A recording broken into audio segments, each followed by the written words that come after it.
Alright. Okay. The fuck? Stop! Alright, my computer tweaking now. Alright. Let's see, which one should I do? Which one should I do? See, this is why I need y'all to be chatting, man. That's why I need to chat so y'all can tell me which one I should do. I'm gonna do this one though. Let's do this one. UVB 76. Since the 1970s, a Russian shortwave radio station has been broadcasting on the frequencies 4625 and 4810 kHz.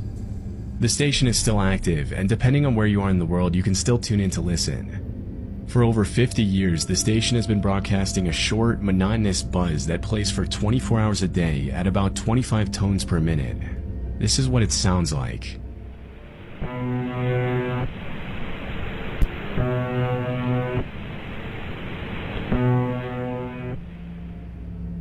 Before 2010, the physical station was located in a bunker in the town of Pavrovo near Moscow. But one day in 2010, the station went silent for about a day, and when it reappeared, the broadcast was coming from a different location in St. Petersburg. I've been watching, bro. After September 2010, the call... Come on, bro.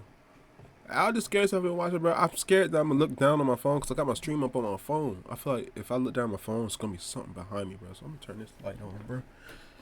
No, I'm gonna keep it off. I'm gonna keep it off. I'm gonna keep it off. I ain't no bitch, bro. Ain't nothing gonna happen to me like that, man.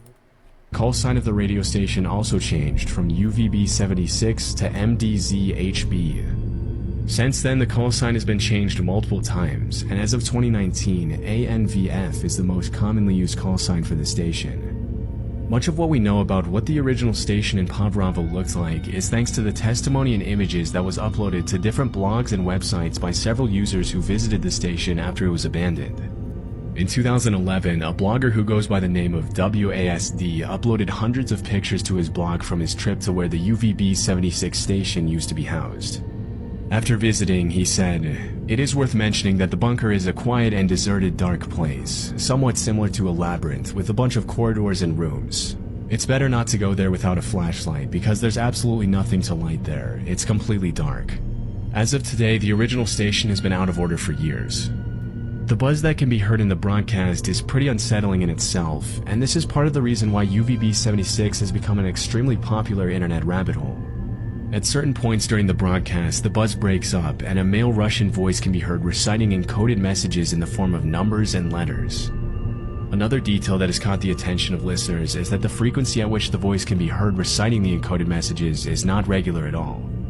This is what it would sound like. UVB 76. Since the 1970s, a Russian shortwave radio... Where part 2 at? Now I gotta go to your website. I mean, not your website, your freaking page. Yeah, Diddy. Alright, this part 2 right here. It's part 2. It's part 2.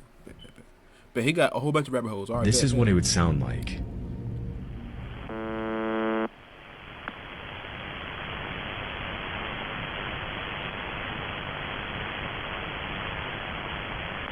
Николай, Женя, Татьяна, Иван. Николай, Женя, Татьяна, Иван. 82 890. Женя, Анна, Николай, Роман, Ольга.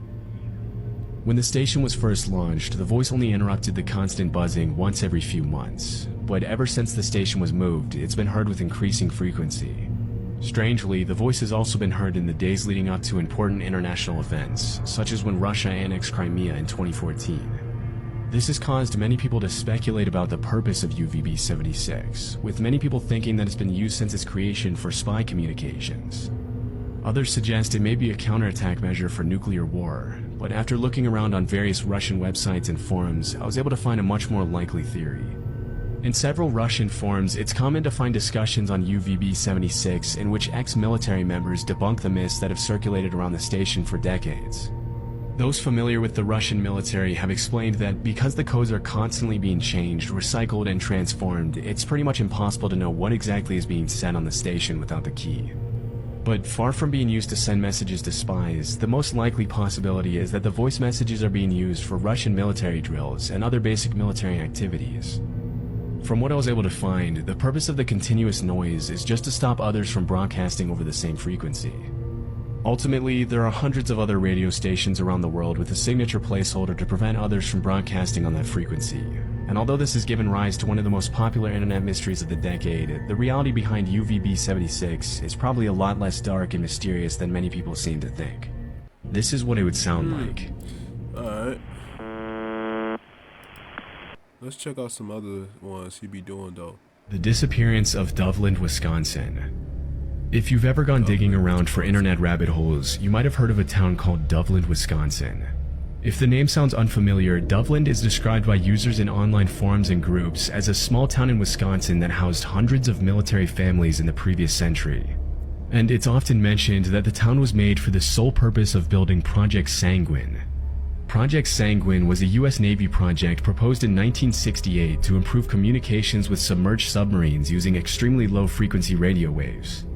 The initially proposed system for Project Sanguine, which was meant to survive a full-fledged nuclear attack, would have required a giant antenna consisting of 6,000 miles of buried cables in a rectangular grid covering 2/5 of the state of Wisconsin. Although this system was never implemented because of protests from residents of neighboring towns, several sources claim that a smaller, modified system was built in Dovland in the 70s. At first, the story of Dovland might not sound like anything out of the ordinary, except for one detail. It's long been believed that at some point in the 1990s, the entire town of Dovland, Wisconsin somehow disappeared off the face of the earth. Strangely, Dovland doesn't appear on any maps, and if you look up information on the town today, you won't find any official reports about its history, which is incredibly strange considering that over the years, a huge number of internet users have claimed to have relatives who used to live in the town. For example, a user named Jamie Ivanov posted the following account of the rural town on Reddit. I just learned of all the noise surrounding Dovland, and I think I can add some insight. Dovland was a small town in Wisconsin that housed a lot of military families. My father lived there for a year or two and spoke of it occasionally. The main thing I remember is that it had to do with Project Sanguine in the early 60s. I don't think it was X-Files type stuff, but the town was destroyed after an incident. I thought they were digging up a ton of land for something and they flooded the town or something, but this is a rehashed secondhand memory from years ago. In several online forums, websites, and groups, people have also uploaded pictures of shirts, mugs, and other souvenirs from the town. One particular post on the obscure Urban Legends Wikia page even features a photo that was supposedly recovered from Dovland, Wisconsin. The image in question shows a middle-aged waiter sitting next to a young woman who puts her arm around him as they both smile at the camera. On the right-hand side, a young kid can also be seen sitting across the table from them. Although the image has been reposted in many online forums and groups, there seems to be no evidence at all that suggests the picture was actually taken at a restaurant in the allegedly vanished town. In the past decade, many people have also reported a digital ghost trace of Dovland in the form of Google search autocorrect and recommended search options suggesting the term Dovland, Wisconsin. Alright, I'm turning my light back But on. mysteriously, the suggestion doesn't lead the user anywhere in particular, which is added to the mystery surrounding the town. The disappearance of Dovland, Wisconsin. I keep seeing freaking shadows, so. Throughout these past 2 decades, reports of vanished towns have been pretty common in the online mystery and horror community, but there's one thing in particular that makes Dovland stand out from other urban legends of towns that have disappeared off the face of the earth. Some of the most notorious vanished towns have been found to be part of different alternate reality games, or even online publicity campaigns for movies and video games. But from my research, nothing like this can be linked to Dovland, Wisconsin, and everything seems to indicate that this town never actually existed. The earliest mention I was able to find of the town was in a 2015 Tumblr post, in which a user asked if anyone had ever heard of the small rural town of Dovland, Wisconsin, after which the OP discussed the main theories behind the phenomenon of the alleged vanished town. One of the more far-fetched theories that has gained traction in online forums is that Dovland did exist back in the day, but a freak accident that occurred during Project Sanguine somehow shifted the entire town into another dimension, or we shifted into a reality where the town never existed. Obviously, this is a bit of a stretch, but a more down-to-earth theory is that something did happen during Project Sanguine that turned the entire town of Dovland into an uninhabitable wasteland, forcing the military to cover up their mistake by evacuating the families that lived there and destroying the entire town. Many users seem to favor this theory, but the fact that most accounts of the town's existence have come from online users and not from people who actually live there or from residents of neighboring towns suggests that the whole thing might be an example of mass delusion, which brings us to a more realistic and widely accepted theory. Although it's unlikely that a large number of users met in secret and agreed to spread lies about the town across various online platforms just to mess with people, it is possible that Dublin, Wisconsin is an example of what social psychologists call the Mandela effect. The Mandela effect describes an eerie phenomenon whereby a large number of people collectively misremember events, historical facts, and other famous pop culture moments, such as when people misremember Ilsa Lund's line from Casablanca as "Play it again, Sam." In the movie, the real line is "Play it once, Sam," but many people swear they remember it differently. With all the memorabilia of Dublin that has emerged online in the past decade, it's possible that certain residents of Wisconsin associated the name of the town with another town they had visited, which could have led to the mass confusion that became apparent in various online forums. The Google recommended search and autocorrect bug that is still active today could simply be the result of thousands of people worldwide searching for the town, bumping up the importance of the town's name in the algorithm, which could also explain the emergence of souvenirs from Dublin. As often happens when new trends take over the internet, the rise of memorabilia from the fictitious town was most likely an attempt to make a few dollars by people who use bots to find trending topics in forums and automatically generate merchandise related to them. Although this seems to be the most likely theory, the Dublin, Wisconsin phenomenon is extremely odd and has no clear conclusion on whether or not it actually ever existed, which has contributed to its status as one of the most mysterious rabbit holes of the decade.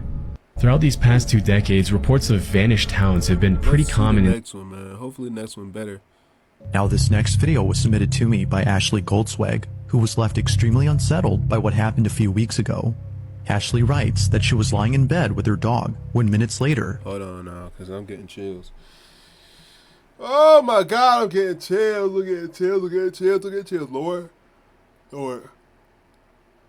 Please keep these demons away from me. Alright. He became intensely hostile. This often happens when Ashley is alone at home, and it's usually this doorway that her dog growls at. But there's something else about this doorway that Ashley writes about. On a certain night, she was having an episode of sleep paralysis. However, during this paralysis, she saw what appeared to be a person standing at her door. She closed her eyes as it was the only thing she could do. When the paralysis was over, the figure was no longer there. It's because of this that Ashley finds this video to be creepy. The following is what she caught. Bro, I ain't trying to watch this shit. Oh my God, bro. I was looking up rabbit holes, not scary rabbit holes. One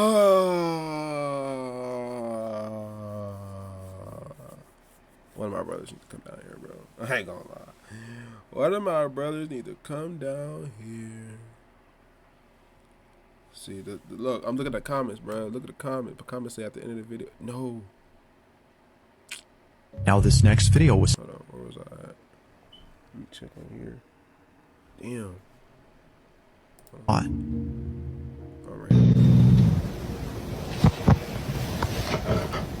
See, hold on, cause look. Peeking as it approaches the back away. We might do a sleep rest music. Go to Vicky Joy Anderson on the Confessional podcast. She goes deep on this. We'll probably look up her too, bro. I'm not ready, bro. Oh my God. All right. Y'all here to see me react? All right, bet. Come on, let's go. I ain't gonna trust him. Yeah, dog. Get him. Oh, yeah. The dog growling, bro. The dog growling. I'm not looking that hard, bro. I'm not trying to see his face.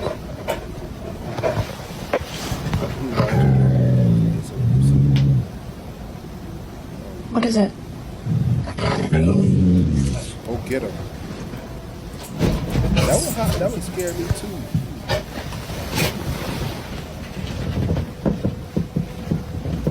See, if it's a jump scare, bro, I ain't trying to deal with that. It's gonna go to the next video. So. Now this next video was submitted to me by Ashley Goldswag. What is it?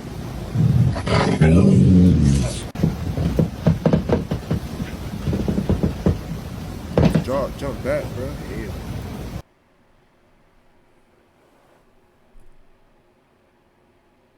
Just under the doorknob in the darkness in the hallway, there's something there. I seen it. I seen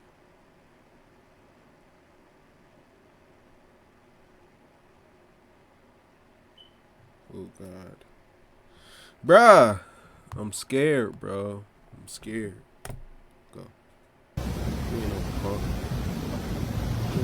phone, bro. Why he bagging up, bro? It sound like you can hear something, bro. Thought I heard something, bro. Thought I heard something like, keep. What's going on? No, I'm getting paranoid now.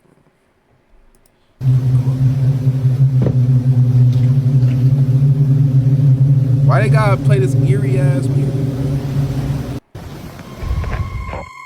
Nothing apparent is seen on camera, which makes the dog's behavior quite strange. Ashley isn't sure as to what exactly it was that her dog was growling at, but knowing that a long time ago, someone or something might have been standing at the door makes this video a whole lot creepy. Hell yeah. Although the appearance of this room is already creepy enough, Ashley's friends and family find this footage to be quite unsettling. Junk unsettling as hell, bro. I'm done, bro. Like, freak this, bro.